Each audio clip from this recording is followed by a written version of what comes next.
اللهم صل على محمد وآل محمد.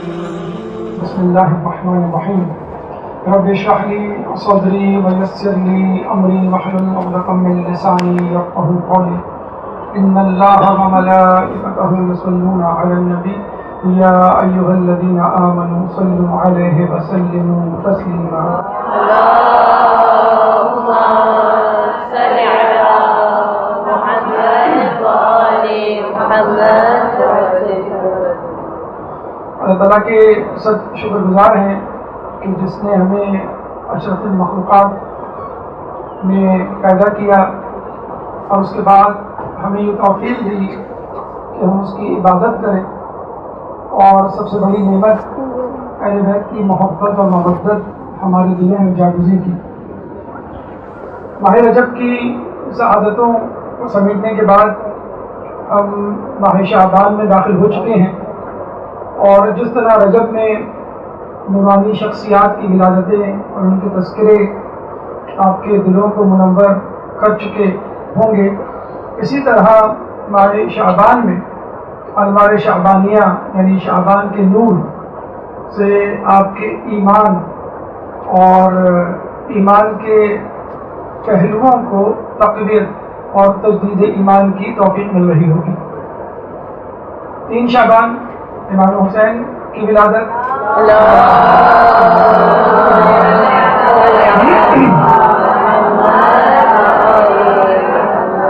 4 شعبان آپ کے علمبردار حضرت عباس کی ولادت،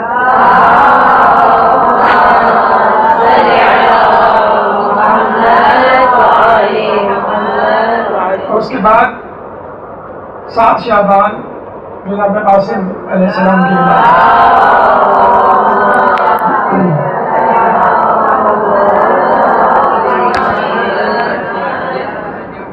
جناب قاسم کی شخصیت کے حوالے سے دیکھا یہ گیا ہے کہ ان پہ ہونے والے مظالم کا تذکرہ عموماً مسائل کی صورت میں ہمیں 8 محرم کی شب ملتا ہے، لیکن ان کی زندگی کے وہ حالات جو یقیناً بڑے مختصر سے ہیں، کیونکہ زندگی ہی انہوں نے کچھ روایتوں کے مطابق 14 سال کی پائی اور کربلا میں شہید ہوئے. چنانچہ جناب قاسم کی زندگی کے حوالے سے کچھ گوشوں پر انشاءاللہ روشنی ڈالنے کی آج کوشش کریں گے. اللہ تعالیٰ سے دعا ہے کہ ہمیں اس کوشش میں کامیاب کریں. جناب قاسم کی زندگی کو ہم 2 حصوں میں تقسیم کر سکتے ہیں: کربلا سے پہلے کی زندگی سیرت طیبہ، اور کربلا کے دوران پیش آنے والے حوادث اور مسائل. جہاں تک آپ کے نام کا تعلق ہے قاسم، تو عربی لغت میں قاسم خوبصورت چہرے والے کو کہا جاتا ہے، اور یہ بھی کہا جاتا ہے کہ آپ اپنے والد گرامی کی مثل تھے، شبیہ تھے، یعنی امام حسن مجتبیٰ کی شبیہ.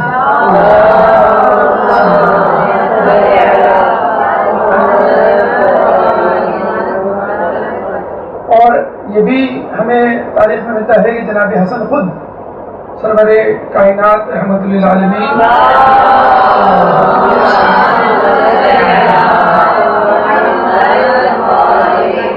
کی شبیہ ہیں. چنانچہ جناب قاسم امام حسن مجتبیٰ اپنے والد گرامی کے وسیلے سے خود رسول اللہ کی شبیہ قرار پاتے ہیں. چنانچہ آپ کا ایک لقب یا آپ کا ایک مشہور نام یا جس جہد سے آپ کو پکارا جاتا ہے وہ شبیہ رسول جی ہے. اور یہ بھی کہا جاتا ہے کہ جس طرح رسول اللہ جب رات میں چلا کرتے تھے، رات کے اندھیرے میں، تو ایک روشنی کا حالہ سا آپ کے چہرے کے گرد ہوا کرتا تھا، جیسے چاند کے گرد روشنی کا حالہ ہوتا ہے. اور آپ دیکھتے بھی ہیں کچھ کتابوں میں جب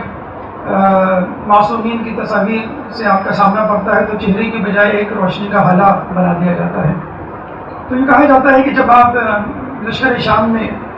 چڑھائی کر رہے تھے تو وہاں جو گھمسان کی جنگ تھی اور جو اندھیرا تھا اور جو اژدہام تھا، اس میں آپ کا چہرہ 14ویں کے چاند کی طرح چمک رہا تھا. نام کے حوالے سے یاد رکھیے کہ عربوں میں اگر کسی مشہور شخصیت کا نام ہوتا ہے تو اس نام کی پھر بار بار تکرار ہوتی ہے، تاکہ اس شخصیت کی طبیعت، مزاج اور سیرت کے اثرات اس بچے پہ پڑھیں جس کا یہ نام رکھا جا رہا ہے. چنانچہ قاسم نام کے ہمیں 4 نام خود کربلا کے میدان میں ملتے ہیں. قاسم بن محمد بن ابی بکر، یعنی خلیفہ اول کے صاحبزادے کے فرزند قاسم ابن محمد بن ابی بکر، جن کے بارے میں کہا جاتا ہے، محمد بن ابی بکر کے بارے میں کہا جاتا ہے کہ خلیفہ اول کی وفات کے بعد ان کو جناب امیر المومنین نے اپنی زیر تربیت رکھا اور ان کی پرورش کی. اور وہ اکثر یہ کہا کرتے تھے کہ محمد بن ابی بکر، یعنی محمد جو ہے وہ ابی بکر کے سلب سے ہے لیکن میرا بیٹا ہے. اور پھر ہم دیکھتے ہیں کہ وہ جنگ صفین میں بھی لڑتے ہیں اور اس کے بعد جنگ جمل میں بھی لڑتے ہیں، اور جنگ جمل میں ان کو شہید کر دیا جاتا ہے. اس طرح کے گدھے کی کھال میں سی کر زندہ جلا دیا جاتا ہے حاکم شام کے لوگوں کے ہاتھوں. اس کے بعد جو دوسرا نام ہمیں قاسم نام کا کربلا ہی کے میدان میں ملتا ہے، قاسم بن محمد بن جعفر طیار.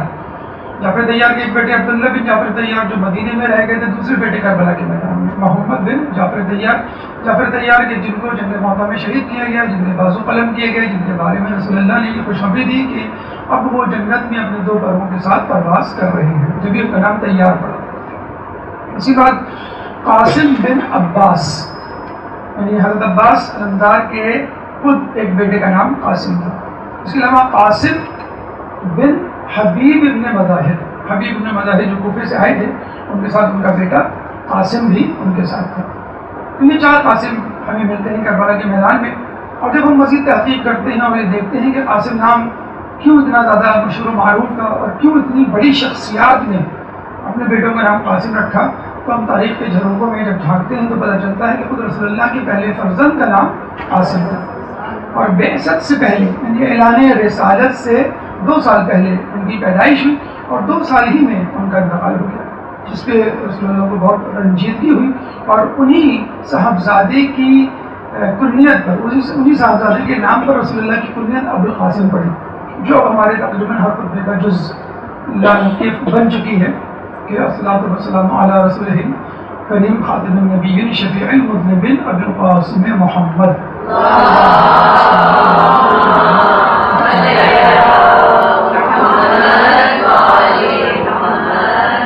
تو رسول کا نام محمد اور ان کی کنیت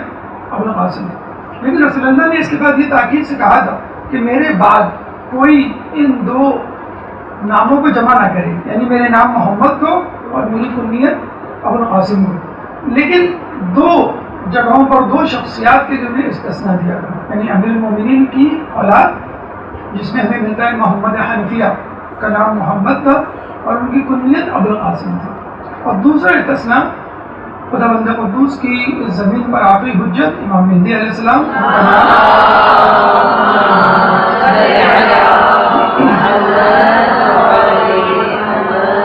ان کا نام محمد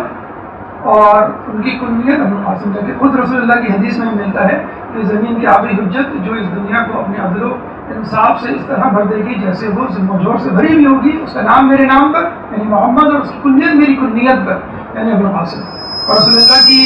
یہ حدیث بھی صادق آ جاتی ہے، عبداللہ محمد و اوسطنا محمد و آخرنا محمد و کلنا محمد. تو یہ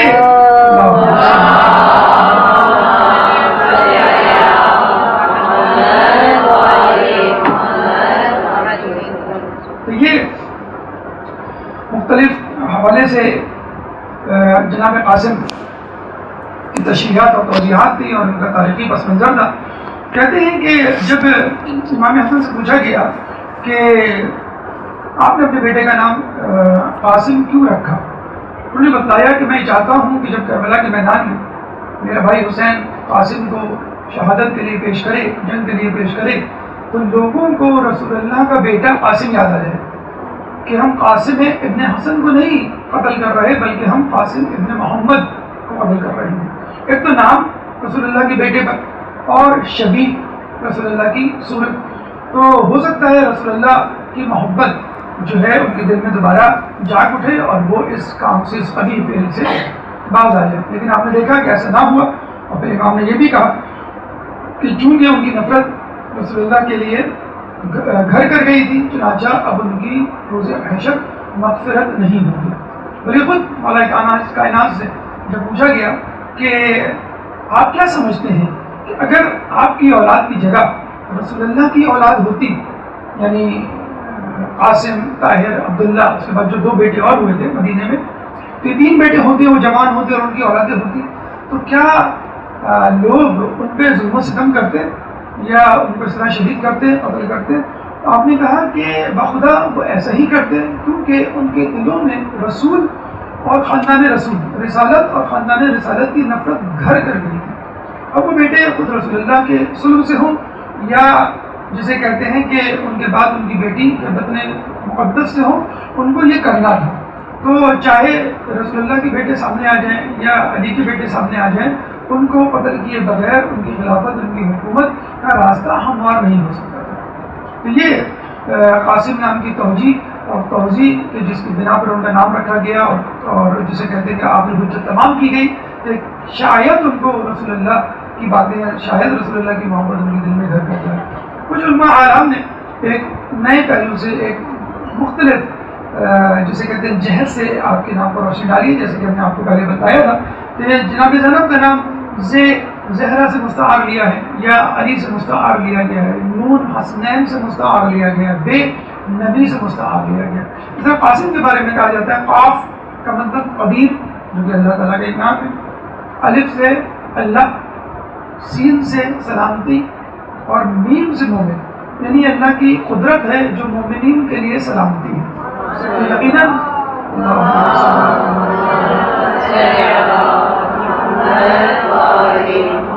چنانچہ آپ کی شخصیت، آپ کا نام، آپ کا کردار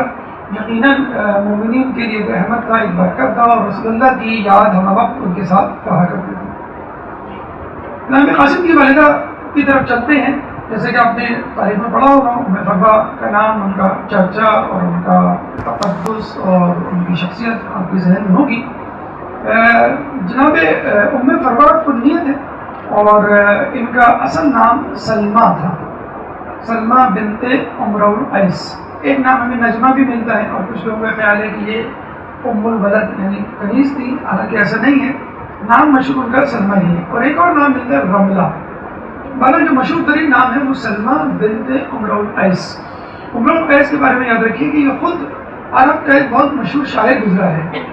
جس کے بارے میں جب مولا سے پوچھا گیا کہ عرب کا بہترین شاعر کون ہے، تو مولا نے کہا گمراہ ترین شاعر عمرو القیس، یعنی شاعر تو تھا وہ لاجواب بہترین، لیکن گمراہ تھا، جاہلیت کے اندھیرے میں پڑا ہوا تھا اور ایمان نہیں لایا تھا۔ بہرحال یہ عمرو القیس ہیں جو یمن سے تعلق رکھتے تھے، ام فروا کے والد، اور وہ عمرو القیس تھا جو کہ مشرک تھا اور جاہلیت کے زمانے میں ہی مر گیا تھا اور شاعر تھا بہت بڑا۔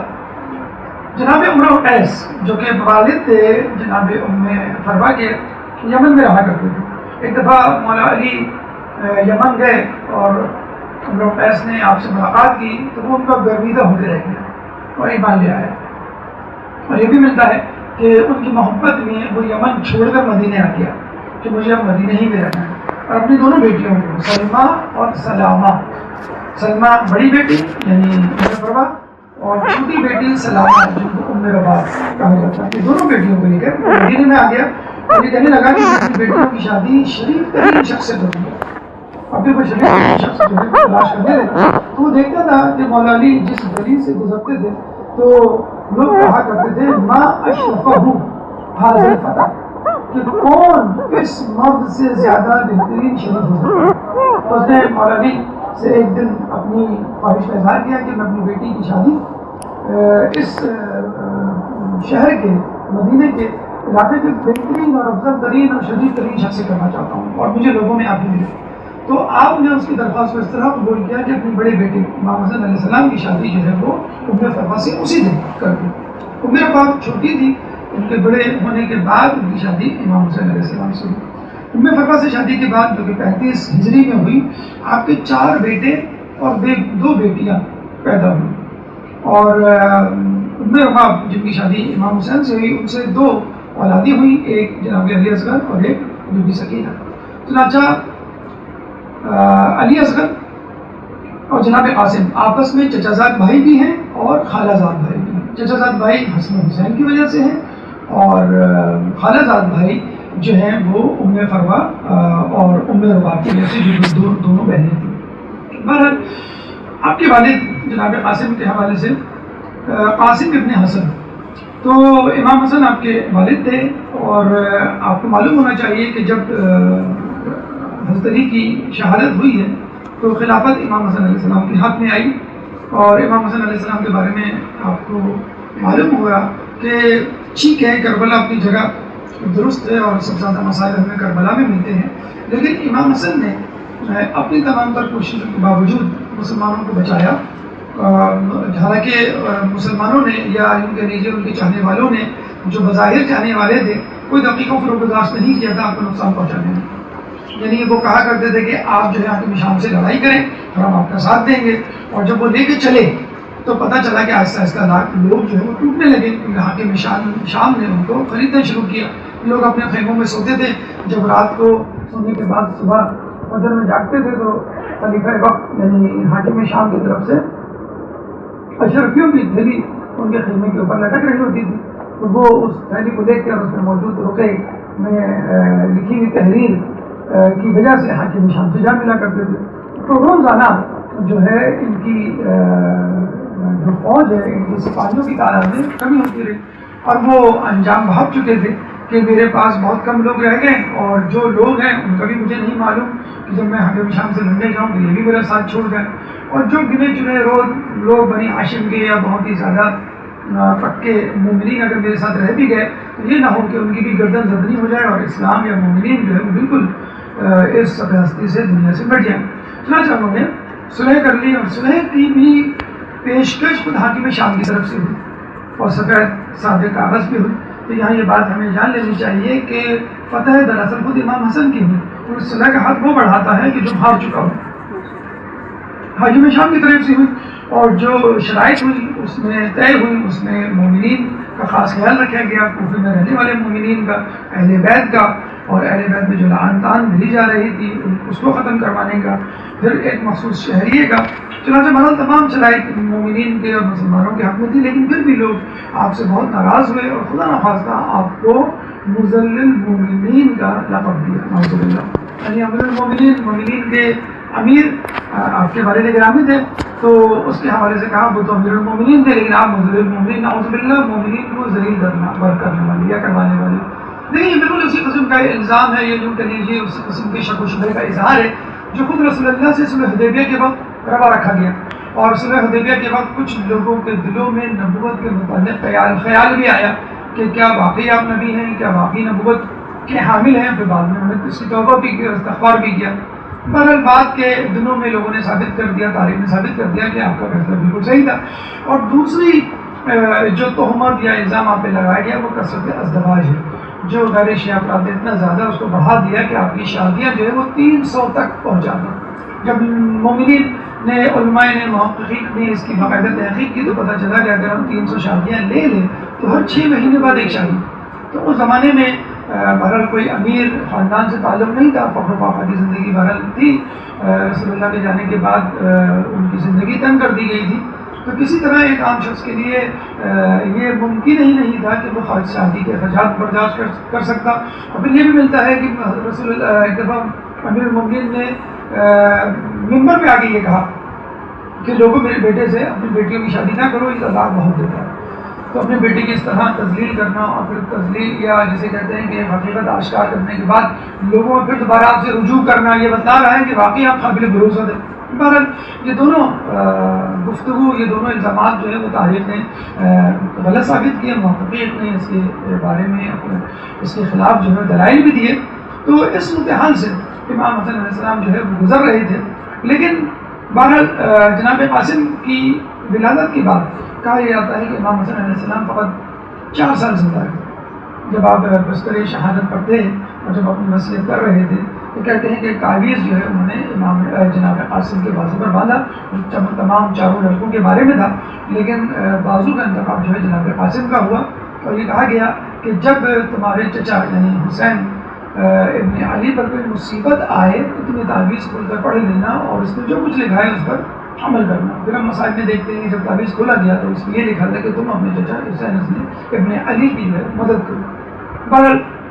جب ان کا وقت آخر آیا جناب قاسم کے بارے میں کہا جاتا ہے کبھی وہ اپنی امی ام فرفا کے دامن سے لپٹ کے روتے اور کبھی اپنے پاپا کے سینے پہ گر کے روتے. تو 4 سال کی زندگی میں انہوں نے یتیمی کا زخم جو ہے وہ سہا. اس کے بعد آپ کی پرورش، آپ کی تربیت جو ہے امام حسین علیہ السلام کے ذمہ آ گئی. اور آپ کو معلوم ہے کہ عرب میں چچا بھتیجے کی محبت بہت زیادہ مشہور ہے، اور ہمیں یہ محبت سب سے پہلے حضرت ابو طالب کے ذریعے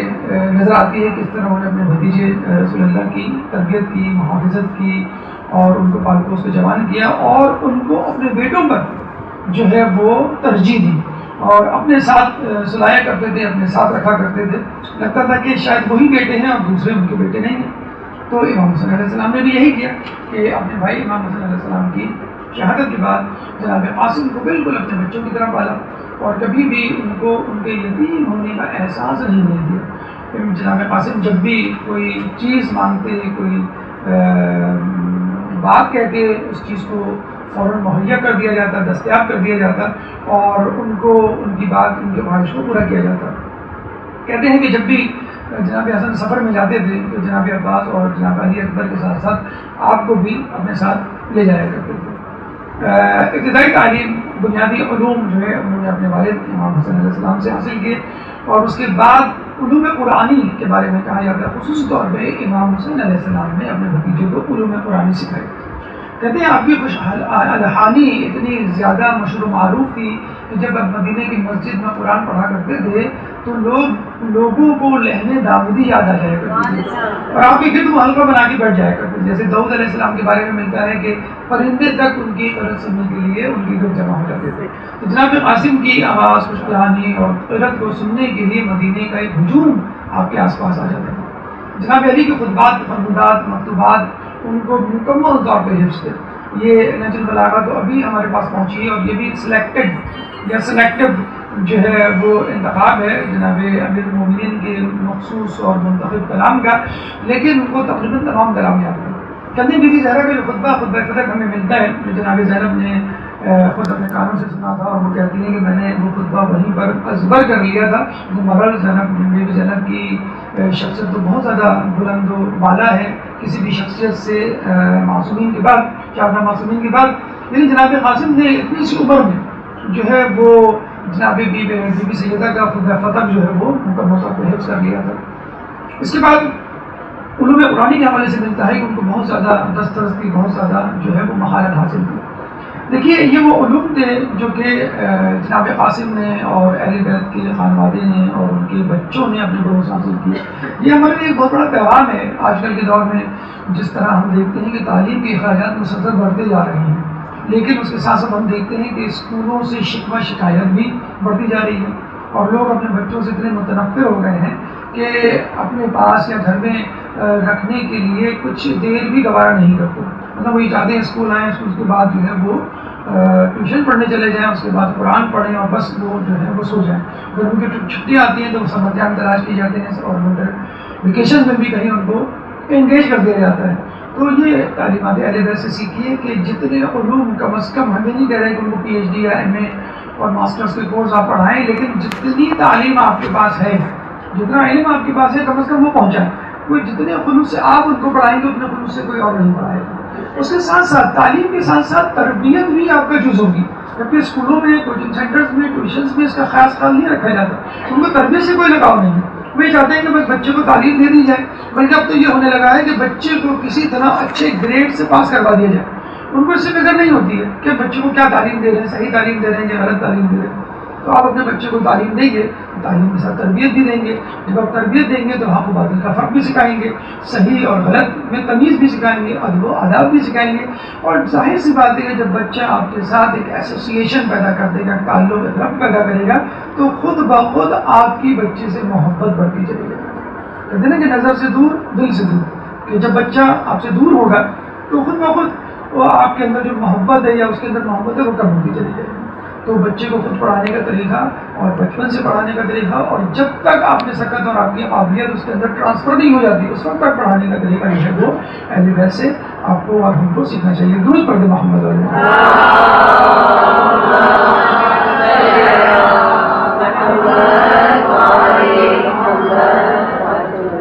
دیکھیے ہم نے پہلے بھی ذکر کیا تھا کہ خاندان اہل بیت معصومین اور ان کے اطراف کے جتنے بھی لوگ ہیں اللہ تعالیٰ ان کو بچپن سے تیار کیا کرتا ہے اور ان کے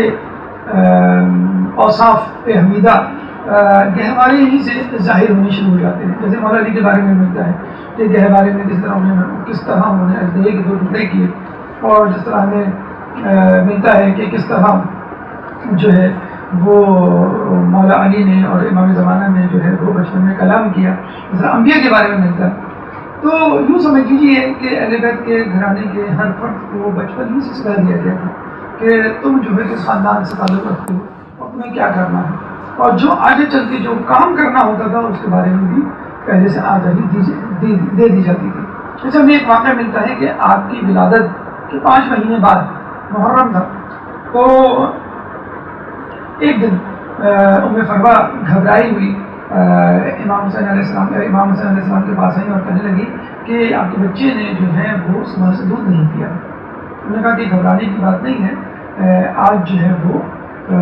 عاشور کا دن ہے. اور پھر انہیں امام حسن کے پاس، تو امام حسن نے کہا کہ آج کے دن جو عاشور کا دن ہے اور یہ جو ہے میرے بھائی حسین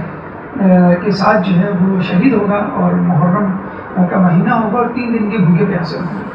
تو جناب ام فروا جو ہے یہ سن کر بڑی پریشان ہو جاتی ہیں. تو وہ کہتے ہیں کہ تم گھبراؤ مت، حسین یعنی میرے بھائی کا 6 ماہا علی اصغر بھی اس معرکے میں ہوگا اور وہ بھی 3 دن کا بھوکا پیاسا ہوگا، وہ بھی جو ہے تیر کھائے گا اور اس معرکے میں شہید ہوگا. تو ام فروا جو ہے وہ یہ سن کر ان کو صبر آ جاتا ہے کہ اگر میرا بیٹا شہید ہوگا تو یہ جو ہے علی اصغر بھی شہید ہوگا. پھر باقاعدہ امام حسن جو ہے وہ تاکید کرتے ہیں کہ تم میرے بھائی پر، میں تو نہیں ہوں گا لیکن تم میرے بھائی پہ اپنے بیٹے کو قربان کر دیں. اچھا اب دیکھیں قدرت جو ہے خانوادہ رسالت کو، خانوادہ اہل بیت کو کس طرح تیار کرتی ہے اپنے آنے والے دور کے لیے جو کام ان کو کرنا ہوتا ہے. بی بی زینب کے بارے میں بھی آپ نے سنا، جناب قاسم کے بارے میں بھی. خود رسول اللہ نے اہل بیت کو اور امام کے گھر والوں کو یہ درس اپنی زندگی میں دینا شروع کر دیا. نہ صرف اپنے گھر والوں کو بلکہ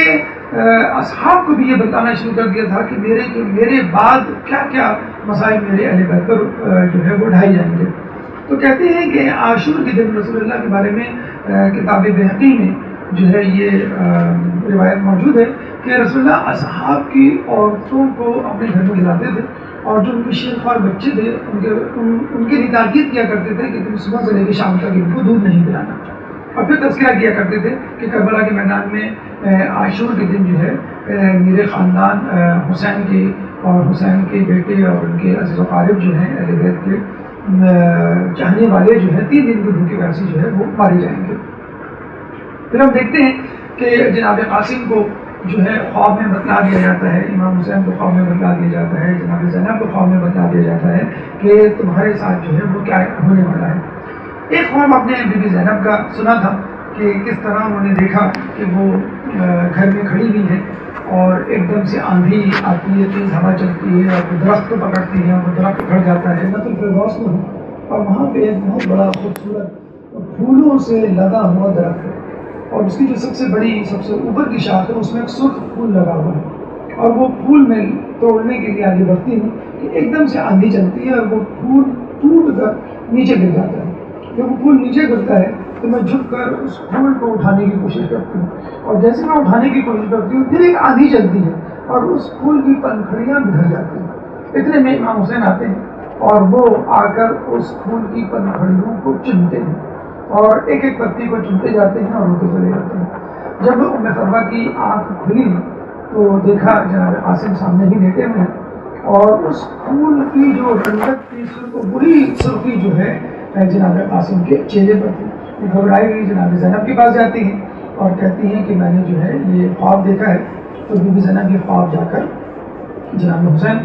کو سناتی ہیں تو کہتی ہیں کہ تم بھابھی ام فروا سے کہو کہ وہ صبر کریں کیونکہ جو آنے والا وقت ہے وہ اس کی نشاندہی کر رہا ہے کہ یہ کربلا کا واقعہ پیش آئے گا. بلکہ انہوں نے سورہ احقاف کی آیت نمبر 35 کا جو ہے وہ کی تلاوت بھی کی. فَاصْبِرْ مَا صَبَرَ أُولُو الْأَمْرِ مِنَ الرُّسُلِ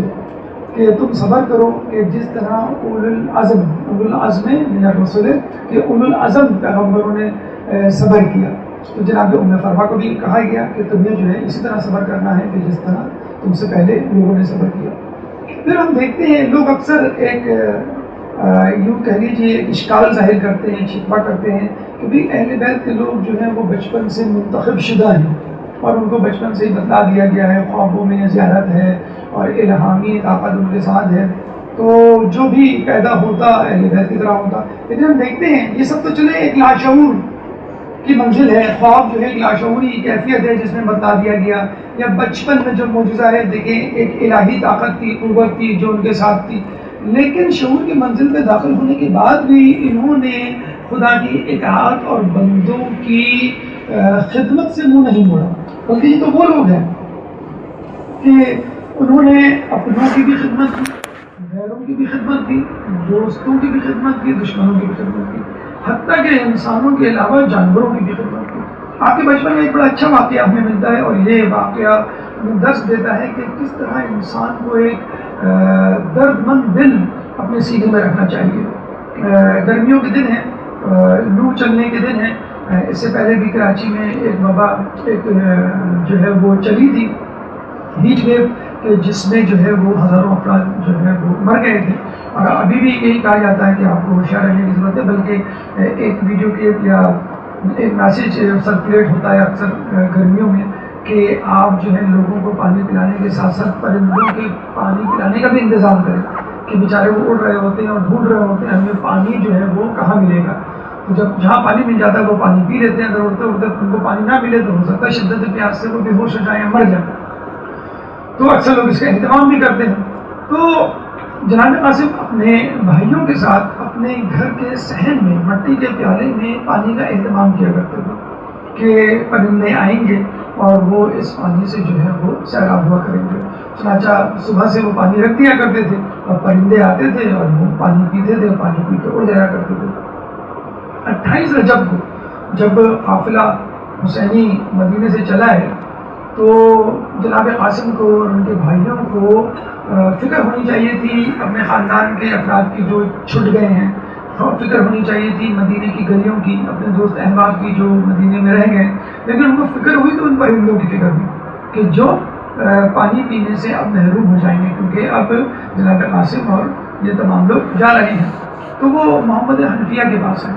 دیکھیں یہ جو ہم کہتے ہیں نا کہ انسانیت اور ایسی محبت جو فقط اپنے رشتہ داروں سے نہ ہو اور جس میں کوئی ذاتی مفاد نہ ہو، یہ پرخلوص ترین محبت ہوتی ہے. اور بڑے افسوس کے ساتھ کہنا پڑتا ہے کہ اہل بیت تو ہمیں یہ تعلیم دیتے ہوئے نظر آتے ہیں، لیکن خود اہل بیت کے ماننے والے یا مسلمان عمومی طور پہ اس انسانیت سے دور ہوتے ہوئے نظر آتے ہیں.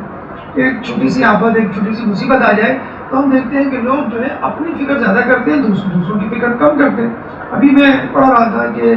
کینیڈا میں ایک جگہ ایڈمنٹن کے مقام پر جنگل میں، قریبی جنگل میں آگ لگی تو گھروں کو خالی کرایا گیا. جب گھروں کو خالی کرایا گیا تو ایک شخص اپنا گھر خالی کرنے کے لیے تیاری نہیں ہوتا تھا.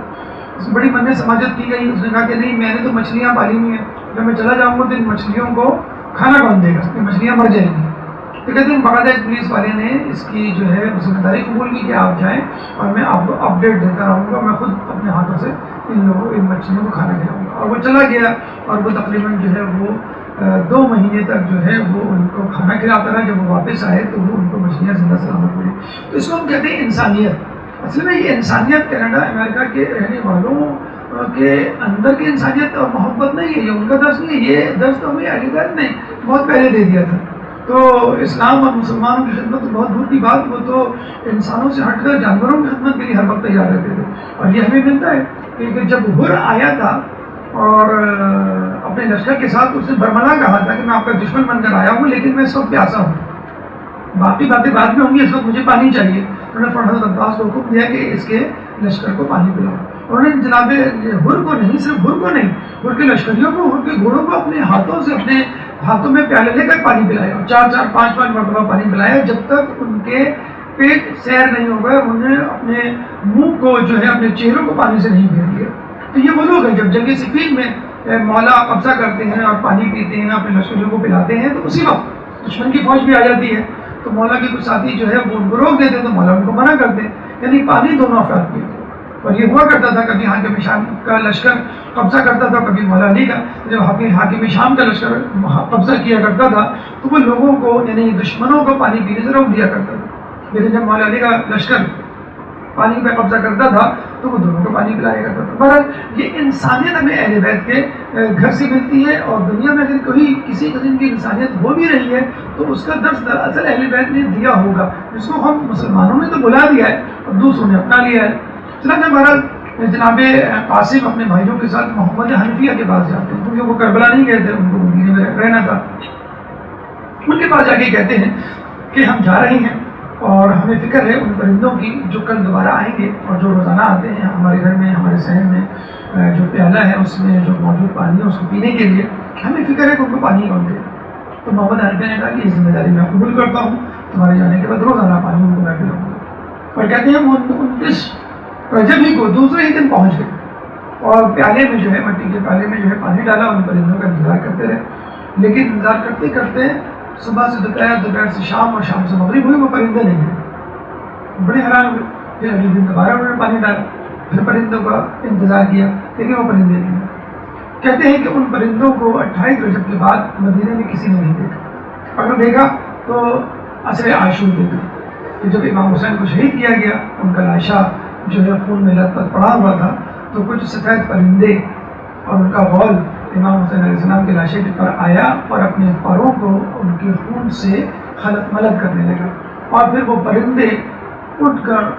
مختلف سمتوں میں چلے گئے. کہاں چلے گئے نہیں معلوم. ہاں ایک شخص نے قبر رسول میں پر ان پرندوں میں سے ایک پرندے کو دیکھا تھا, شاید وہ شہادت حسین کی خبر سنانے رسول اللہ کو دیا تھا. اللہ لعنت اللہ علی القوم الظالمین. اللجن اللجن يا مولا اللجن اللجن اللجن اللجن اللجن اللجن اللجن يا صاحب السماء